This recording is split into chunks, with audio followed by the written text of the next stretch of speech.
Free-to-play is a widely used term for a vast number of players. Bluntly, it means playing without spending money. But in a competitive space, that simple promise gets more complicated. Games that reward strategy, precision, and outmaneuvering should still be decided by those skills, not by who spends the most. Clash Royale markets itself as a free-to-play game, but its economy structurally gives advantages to paid players while dueling the role of strategy and persistence.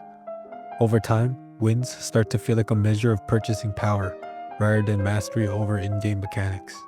In this video, I want to show you my way of seeing this game, how Clash Royale locks players into certain systems, and how those systems quietly harm the core ideas of fair competition.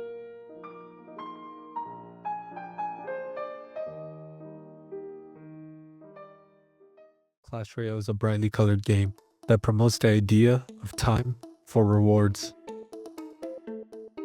Most in-game items come from a loot box styled system where lucky chests and challenges randomly drop cards and gold based on rarity. Cards represent units and spells, and each card has levels that increase its statistics. To upgrade, you need duplicate copies and gold. If you lack either, you keep playing with limited daily rewards, or you turn to the in-game store. A separate shop page offers bundles that speed up progression, with banners on the home screen advertising special events. These bundles offer currencies, wild cards that upgrade any card, and extra seasonal benefits. They're intentionally placed to persuade players to spend money to avoid being underleveled, which is having lower level cards than your opponent. As a player who has been in this game for 9 years, I felt the temptation myself. After frustrating losses, it's easy to look at those microtransactions and wonder if one purchase could fix everything. The pressure becomes especially clear in the leveling system. When your cards are a level or two lower, interactions that should work on paper start to fail. Counters that should trade evenly suddenly lose. Imagine a version of chess where both players still need strategy, but one can pay to start with an extra queen. You could still sometimes win with clever play, but in close endgames, the paid pieces quietly decide the result.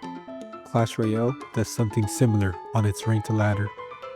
To slow leveling, the game limits how many rewards you can get in a day and keeps key upgrades just out of reach. Timers and countdowns on challenges and bundles create a fear of missing out, pressuring players to log in now or feel like they're falling behind. The fastest path is to pay. Game critic Josh Weiser calls FOMO, the fear of missing out, one of the most effective monetization strategies in modern games. In Clash Royale, the system that sells itself as free-to-play uses FOMO to turn player pressure into purchases, quietly changing how we see a ladder that claims to measure skill. The ceiling doesn't stay still either. The developers once promised that level 13 would be the final cap for cards. Later, updates added level 14, then an elite level 15, pushing the goalposts of progression again. Level 15 entered ranked play and moved the higher ceiling directly into competitive matches. Most recently, a progression rework removed powerful shortcuts and announced the arrival of level 16. Rank stays capped at 15 only briefly before moving to 16. Not nearly enough time for most players to upgrade the cards they need without paying. Each time the ceiling rises and shortcuts disappear, players who spent months or years maxing their decks discover that the finish line has moved once again. Who benefits from this design is clear. Supercell gains steady revenue that funds servers and updates. Platforms take a cut of every purchase. High spenders skip waits by reaching new caps early, and content creators also profit when early access to powerful cards keeps sponsored videos and streams fresh. At the other end are players who cannot afford each new level cap and are pushed to spend if they want to compete at the highest level.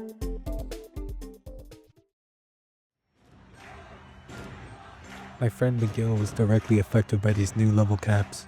After he finally maxed out the cards he used to level 14 as a free-to-play player, the arrival of level 15 made his year-long grind feel useless. At the top of ladder, his underleveled cards couldn't keep up. He described the game as tiring and seemingly futile, and said that being a free-to-play hindered his performance and made strategy feel secondary. My younger brother, who plays more casually and refuses to spend money, sits several levels below what the game recommends for his arena.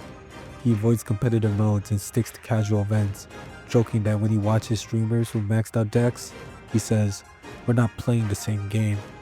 In both cases, the difference comes from less from who understands the mechanics better and more from how much each account is expected to pay to keep pace. These patterns create injustices and tensions inside a ranked play. The first injustice is unequal opportunity, in which a player who pays reaches optimal strategies faster because they unlock key cards and upgrades sooner.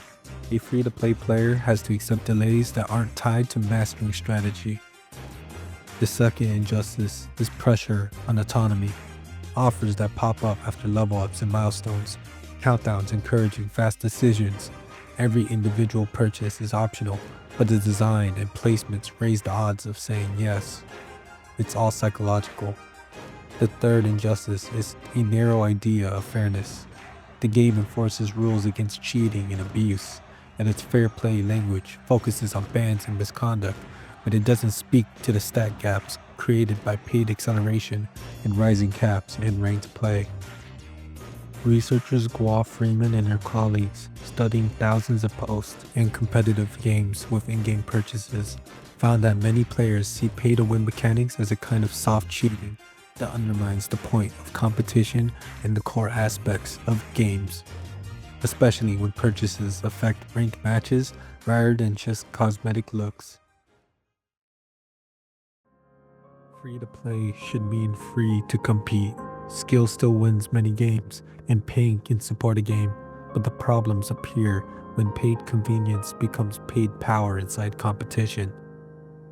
The gaming industry within these digital spaces can be highly manipulative, pushing players toward unfair advantages and then adding new systems that push their progress back. These psychological techniques tell players that their skill is just not enough and that they need an advantage against those who spend. Essentially, they create a problem, then sell you the solution.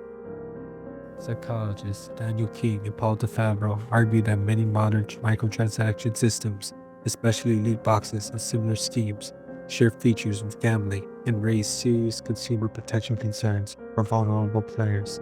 Clash Royale doesn't copy every detail of those systems, but its escalating level caps, random rewards, and pressure-driven offers fit their broader concern: games that generate frustration and then sell targeted relief. Looking closely at this digital space has changed how I see games like Clash Royale. These systems encourage players to spend money to guarantee success, contradicting the idea of strategy and fair play. My way of seeing Clash Royale now is different from when I first started playing. I still enjoy the core gameplay, the strategy, and the tense final seconds of a close match, but underneath all that excitement, I see a loop where hidden, predatory systems quietly put profit ahead of fair play.